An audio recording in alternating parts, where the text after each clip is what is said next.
Could the next round of college football realignment actually involve teams leaving mega conferences instead of joining them?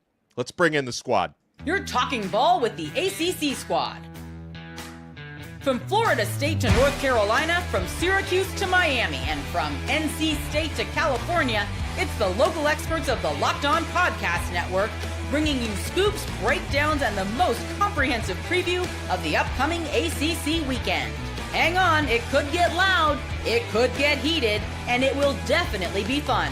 Squad up, you're part of the ACC squad. Shout out to the everydayers and welcome into the ACC squad. On this episode, is Virginia Tech the biggest boom or bust team in ACC football this coming season? And should top brands, whether you're talking ACC, Big Ten, Big 12, maybe even SEC, should they be looking to break away from their mega conferences instead of seeing these conferences get bigger? Today's episode is brought to you by 5 Hour Energy. Have your cake and drink it too. Birthday cake flavor is back. No fork needed. Vanilla-y cake flavor, caffeinated kick, and no sugar. It's party time. Order now at 5hourenergy.com or on Amazon. I'm Alex Dono from Locked On Canes. We got Kenton Gibbs from Locked On Wolfpack. We got Brian Smith from Locked On Seminoles with us. This is the ACC squad. So, pretty compelling topic that was brought up this week by ESPN writer Dan Wetzel. Now, let me note, he is not advocating for this to happen. He was simply bringing up the possibility, okay? Like, I know Dan was not promoting this happening, but, you know, he mentioned that you take, for example, what we refer to as the game between Michigan and Ohio State every year.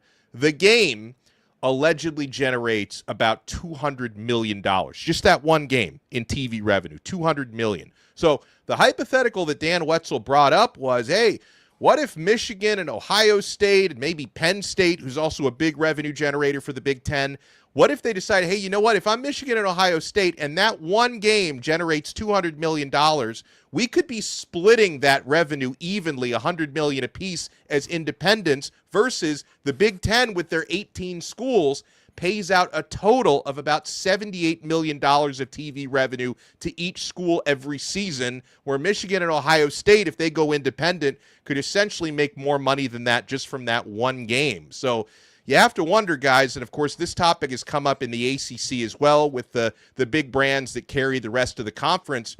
Smitty, I'll let you buy the first round on this one. Could the next round of conference realignment actually be de-alignment? I think it would be difficult for a number of reasons, but it's a fascinating topic. Number one, Title IX would be kind of awkward with that because you might have to get rid of Title IX, and I'm not advocating for that, but that would be the Dono workaround. said it. Dono Don't said cancel it. us. Do not cancel the rest of us. It was only Alex Dono. Oh no! Look, you can maybe do something in football, but you got 20 plus other sports at Michigan or Ohio State, etc. Yeah. Those Olympic sports, how many coaches are going to stick around if they don't have a conference? Because the Big Ten ain't going to want Michigan or Ohio State or Penn State unless football is involved. So all that other stuff gets void. Where are the women's sports at?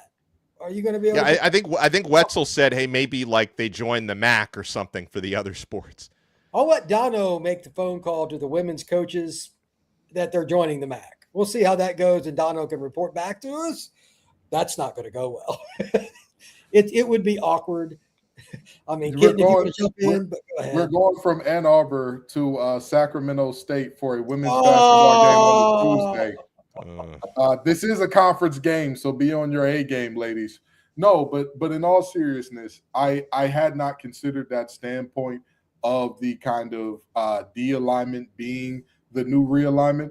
But I will say this. If we look at it from a standpoint of how this could feasibly work, we have seen with a lot of other schools and a lot of other sports, hypothetically, the Big Ten does not agree to that with Ohio State and Michigan. But in reality, if it really gets down to it, right, and we see Ohio State and Michigan be the first two to push for it, and then we see that come out of Oregon and USC as well, USC and UCLA are tied together. So now you've got another team in there. So it's like, okay, well, who's your big dog to demand that we stay in every sport? You know, who's your big dog to demand, like, hey, y'all going about your way, figure it out. as your own little selves, and we'll go from there. And ultimately, if you're not willing to give that deal to them, I mean, like yes, it would suck to have to figure it out for all those other sports. Yes, the legal fees would be in the millions of dollars, absolutely. But if enough people get a dumb idea in their head and enough people start to think that a dumb idea is smart, all of a sudden, I think it's feasible. I think we can make it happen despite the collateral fallout. So if that number gets big enough, it is possible to see. And I would imagine they'd say, we want a Notre Dame deal. Give us just football. We keep football. Y'all get everything else. And we'll make a deal. We're not part of the Big Ten, but we'll play 6 or 7 Big Ten games a year. Well, honestly, guys, what I see happening in the Big Ten is something that the ACC has already done. And I'll give credit where credit is due. And I don't always, just because this is locked on ACC doesn't mean I give them credit for most anything. But I think the uneven revenue split of the ACC might be what the Big Ten ends up doing. Because if you're involved in Big Ten athletics, you've probably asked the question, wait, how come Ohio State and Oregon make the exact same revenue split as Northwestern and Rutgers? Like, in what world does that make sense? In the ACC, if you ask the question, well, how does Miami and Boston College make the same revenue split? They don't, not anymore, because the ACC incentivizes success on the field. If you make a deep playoff run, you get to keep the money you earn in the playoffs. You don't have to split that with Boston College. And they also, we talk about the game generating $200 million of revenue. The ACC gives more money to the teams that produce higher TV ratings. So, and I know not everybody is on board with the uneven revenue splits, but I think in today's day and age where there's such a wide gap between the haves and the have-nots, I think the way the ACC does it actually makes sense, and I think the Big Ten is going to get to that eventually. That would be interesting. I haven't heard much about it because the Big Ten right now, for those that don't know, gives out the most, even more than the SEC, to its members. Yeah. I don't think anybody cares. Like the ACC just doesn't pay as much. What's cut to the chase. Right. And that's why they were kind of forced into an uneven revenue split. Yeah. Unfortunately, they had to get down that road because of 2036. Am I correct on that, Dono? That's the grant of rights. Yeah, that's rough. So hopefully they continue to do the right thing. It was a nice amicable agreement on the, who gets the most people to view and all that. But, like Miami, they got all the money for the playoff, right? That was part of the agreement. That's the whole enchilada. Hey, they earned it. They're the one who went to the playoff. They deserve it. So as long as you do that, I think the ACC is a little more viable for a while. So good for them. I look at the uneven revenue distribution model and I say to myself, I think that would lead to a similar situation in terms of, not similar to the ACC, a similar situation to the realignment being de-alignment, because I think that there will be a lot of teams that are like, well, wait, why would I wait around for that? Why would I sit here and say, knowing that I'm a team that is not drawing as much of a draw, why would I sit around and wait for this team to make more than us? Because like you said, that one game generates 100 million. And I'm, like you said, at Northwestern, that I know no game or no chunk of the season, you could name the 3, 4, 5, 6 blocks of games and it's not generating that. Why would I sit around and wait for that to be uneven? I think that does raise a very interesting point. But I mean, I struggle to imagine that a lot of these Big Ten teams would accept that, especially because some of them are already drowning financially, right? You've got a Rutgers already in hundreds of millions of dollars. Yeah.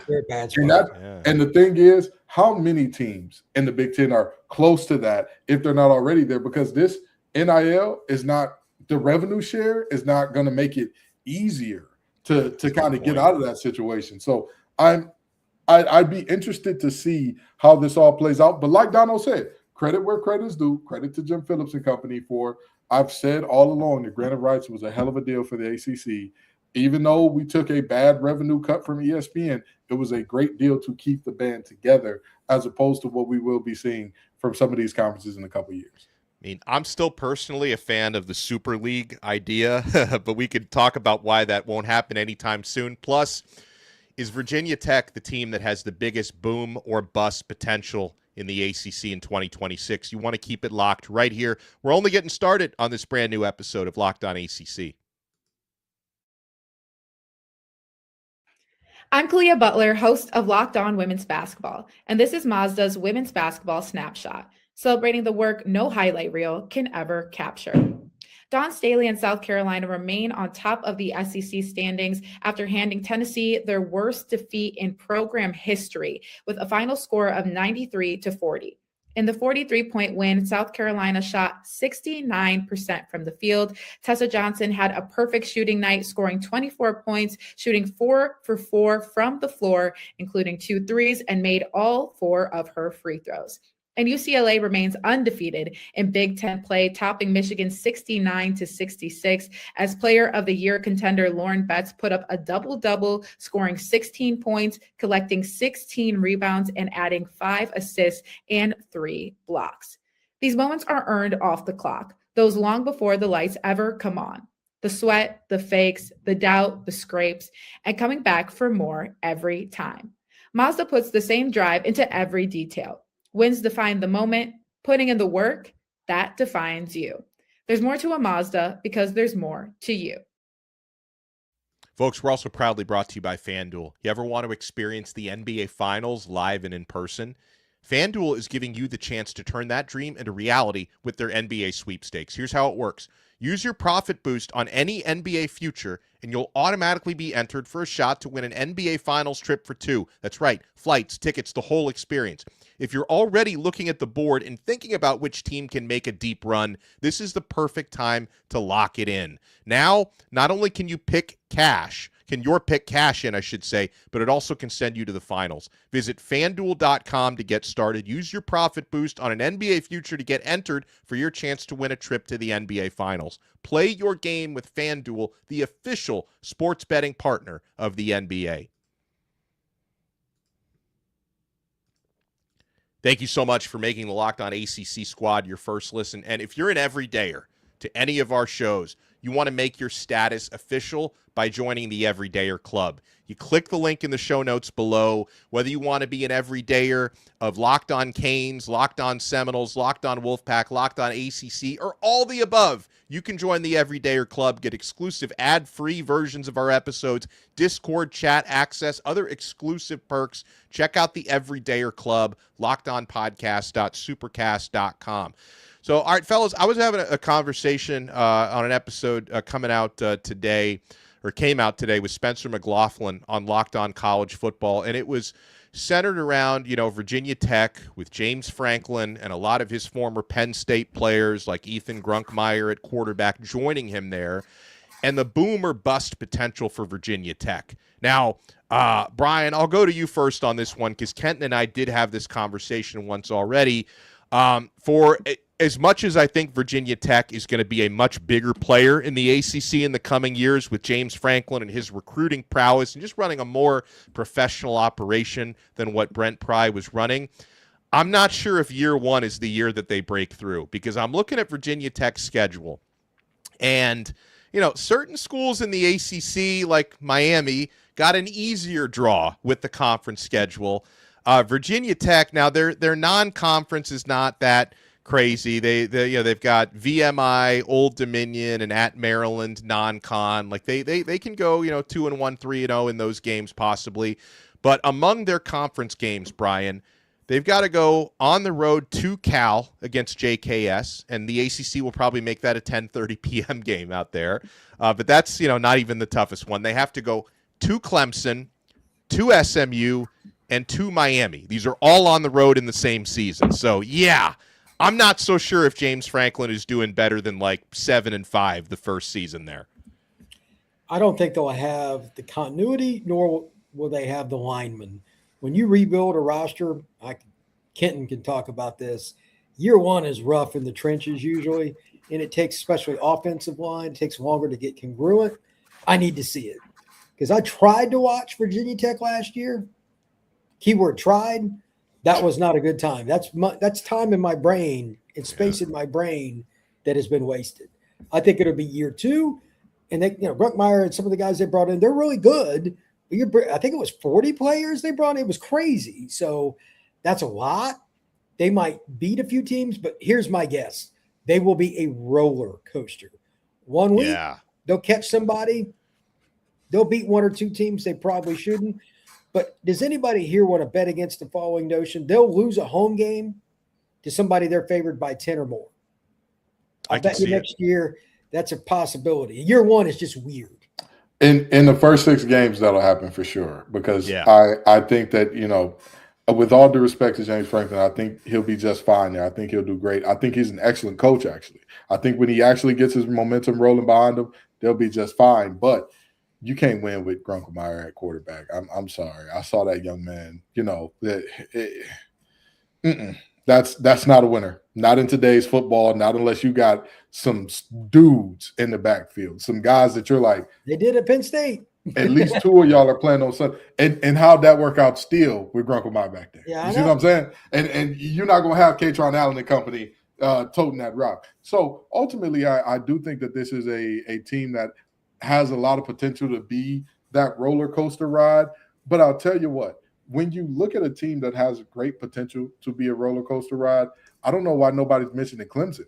There's a reason why they were supposed to be the team that was running the table last year.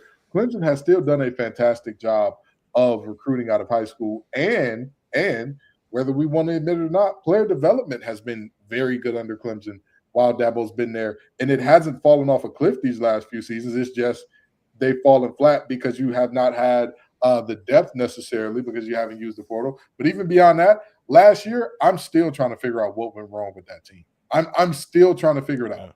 They had relative health for most of the season. The wide receiver room was a little banged up. Yeah, Klubnik missed a game or two, but it still felt like you're supposed to be better than this. You're supposed to be all right here. So ultimately, I look at Clemson as a team that they're still uber talented. They've still got a ton of guys that you look at and say, hey, this guy could be special. You want to talk about somebody that's going to catch somebody off guard?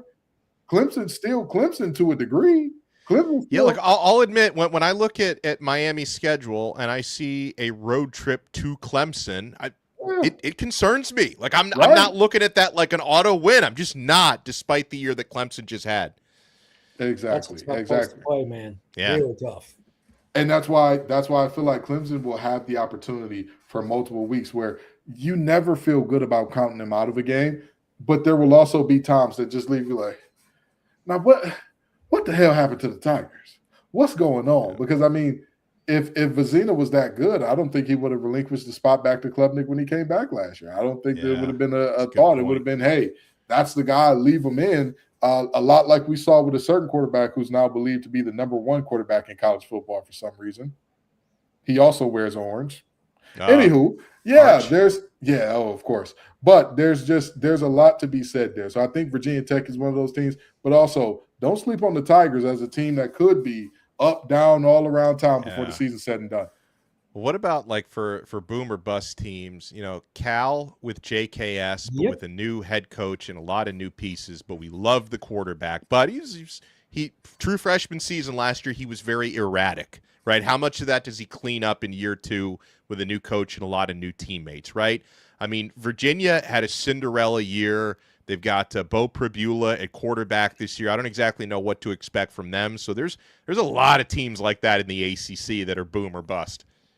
Yeah, there absolutely is a lot. And even my NC State Wolfpack, I know that they're going to put up a ton of points. I know that offense is going to be electric. You're going to be looking up and thinking you're playing the track meet on grass a lot of games. But, I mean, it's hard to even say it's boom or bust because that's part of the Doran experience. You're going to pull off a big upset. You're going to win a game that you probably shouldn't.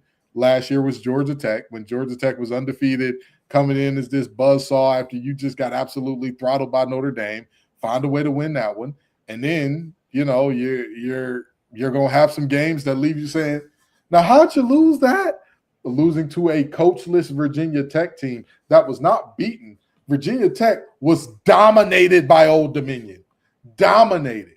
I mean, do you know how hard you have to get beat at Virginia Tech for fans to file out of Lane Stadium before the fourth quarter is over? Yeah, it's not good.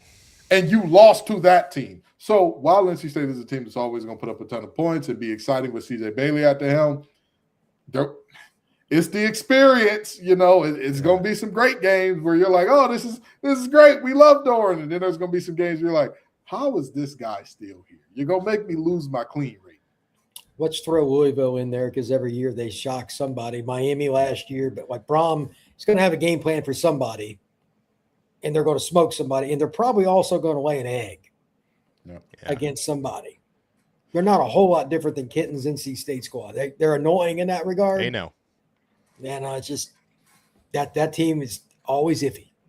Dono knows that better than anybody based on the results of last year, how iffy Louisville can be from week to week. Oh my God, yeah. I mean, they had Jeff Brom had the game plan of his life against Miami, and then other games, it's like, did he only game plan for Miami? He said, you know what? Every team's got a Reuben Bain, right? No, they don't? Yeah. Oh, I was not prepared for this fully. We'll go back to the drawing board and see what we can get done.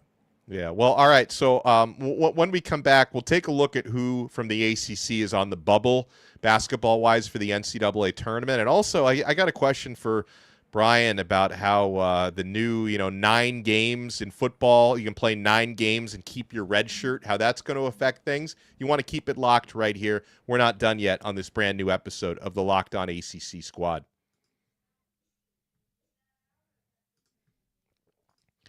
Tax season does not have to take over your life. This year, TurboTax is making it easier than ever to just hand things off and move on with your day. With TurboTax Full Service, you can have your taxes done for you by a trusted local expert, start to finish, without the stress or guesswork.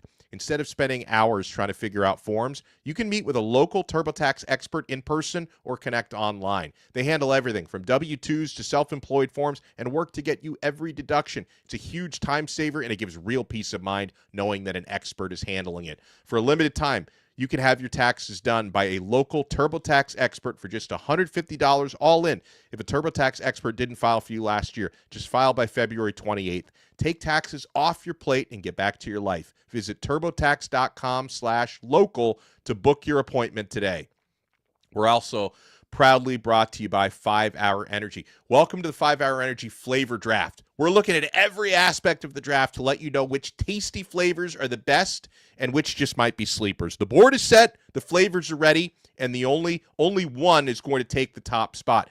5 Hour Energy has a wide variety of flavors, something for everyone. 5 Hour Energy shots give you a boost with 0 sugar. You know who I'm taking? This might be controversial, but with the number 1 pick in the 5 Hour Energy flavor draft, I'm going with berry.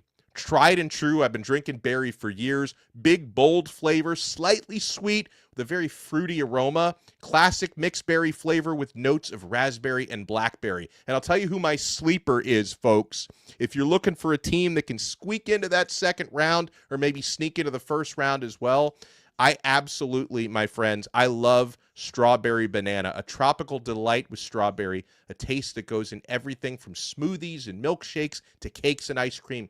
It's simply delicious. So you want to check this out, folks. Find your new favorite flavor of 5 Hour Energy shots available online at 5hourenergy.com or on Amazon. Thank you for making Locked On ACC your first listen. For your next listen, check out our other shows. Kenton Gibbs and Grayson Boone host Locked On Wolfpack, talking all things NC State. Brian Smith talks all things Seminoles on Locked On Seminoles. He also hosts the Portal Pod. I'm Alex Dono. I host Locked On Canes. All right, so guys, Kenton, thank you for allowing Miami that 8-0 run in the final 52 seconds on Saturday, because the Hurricanes are, at least for now, off of the bubble. Miami is firmly on ESPN bracketology, a 9 seed in the NCAA tournament. Before the win over NC State, they were on that bubble. They are off of it. And NC State, Kenton, is also still in. They're not a bubble team either. So we made out all right. Florida State, meanwhile, they're just trying to play spoiler for the rest of the year in hoops.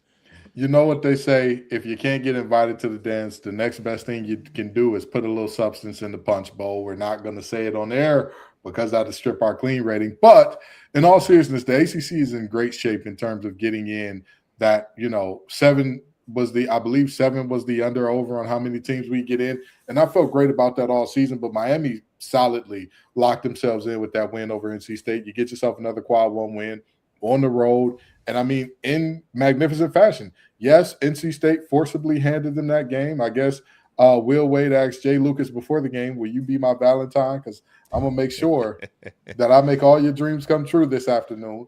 But in all seriousness, heck of a win by Miami. Now, SMU, get it together, okay? Yeah. That they're falling and fast. Yeah, maybe I think we they're got to falling out of the bubble now. That's what I'm saying. Maybe we got to get Grayson Singleton on this thing to figure out what's going on down there in Dallas. But they're playing some really bad ball lately when they had some work to do if they were going to get in. There are obviously some teams that we know, obviously the Dukes of the world, the Louisvilles of the world, the UNC, all that. We know NC State. That's a lock. We know it. That's not a surprise. Nobody's shocked to see those teams in. But some of these teams that are on the outside looking in, Miami's doing their job. Yeah. Ponies, you got some work to do. Yeah, so the Ponies they're obviously, like you said, they're dropping, but Joe Lunardi still does have them in as a 10 seed, but they're trying to drop out of it altogether. The two ACC teams that are considered to be on the bubble, Cal is among the first 4 out, and then the next 4 out, which is worse than first 4 out, contains Virginia Tech. So there are a couple of ACC teams on the bubble. But I wanted to go back to football and ask Brian Smith. So I think this is still pending final NCAA approval. But the chatter now is this has been a recommendation, which they expect this to pass, that players in college football, normally they can play in up to 5 games and preserve their red shirt. They're trying to bump that up to 9, which is, like 3/4 of a regular season, 9 games you can appear in while keeping your red shirt. Now, I guess that's a nice thing for the kids, for the freshmen, right? But for roster management, that means you're going to have so many more guys playing 5 years or hell, 6 or 7, 8 years. I don't know how it works anymore. It's going to make it a lot harder to manage your rosters when you've got freshmen coming in, Brian. I've been looking forward to the 2026 season for a long time. You know why? Because it was the end of all the COVID guys. Yes, that's right. If they bring this crap in, it's like COVID for the rest of my life. Yeah. I don't need that in my life, Alex. I want it, if you want to just give guys 5 for 5, I think they're testing the waters to go to that. That's the other rumor. Yeah. Do it. Don't go halfway. A or B. Yeah. Let's pick a number. Let's be steadfast, not, well, he played in 10. He's not a red shirt. That just sounds dumb. Yeah. You got to get to 10 games not to be a red shirt. That's crazy. Come on, man.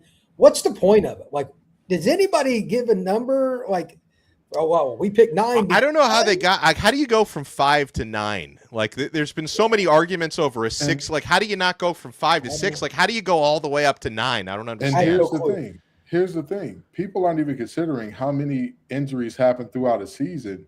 You could naturally have a bunch of. Y'all thought McCormick was bad? When you take the number up to 9.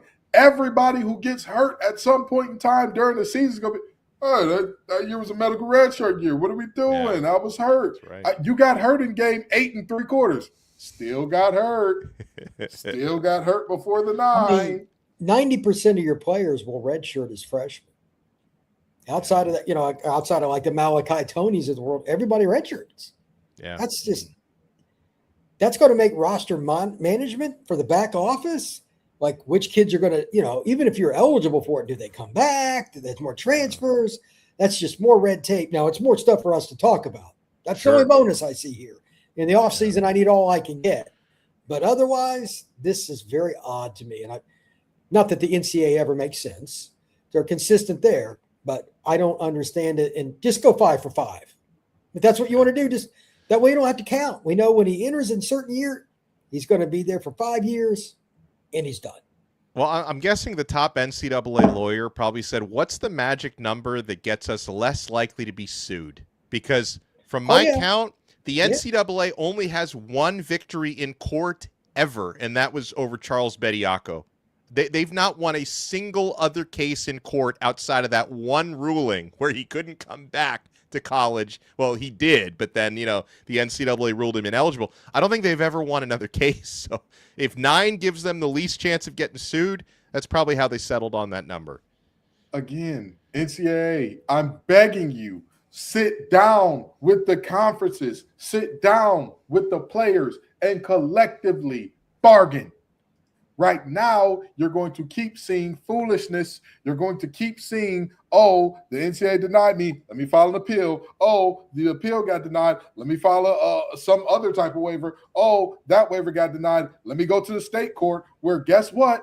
There's only but so many schools per state that have law schools. So what do you think is going to happen when you see, oh, well, wait, he's taking it to the state level in the state of North Carolina? What university do you think he went to? The judges. What do you think? What university do you think they went to, right? You got Campbell Law, you got UNC Law, you got NCCU Law. They're probably going to have grown-up fans of one of the schools that the player that's suing is from. Yeah. So ultimately, we need to get in front of this thing. NCAA, you got your tail whooped so bad, and we're in the Wild Wild West now because you're being reactive. Can you try to be proactive about this? Well, I'm begging you, NCAA, please, because right now you're living up to the name, no clue at all. Well, I think your begs are going to fall on deaf ears because they don't seem to listen to common sense. Huge thank you and shout out to all the everydayers. Remember to join the Everydayer Club if you want to make your status official. You can join the Everydayer Club for Locked On Seminoles, Locked On Wolfpack, Locked On Canes, all your favorite shows. Get exclusive content and perks. And we'll talk to everybody next time on another episode of the Locked On ACC Squad. We're part of the #1 Locked On Podcast Network. Your team every day.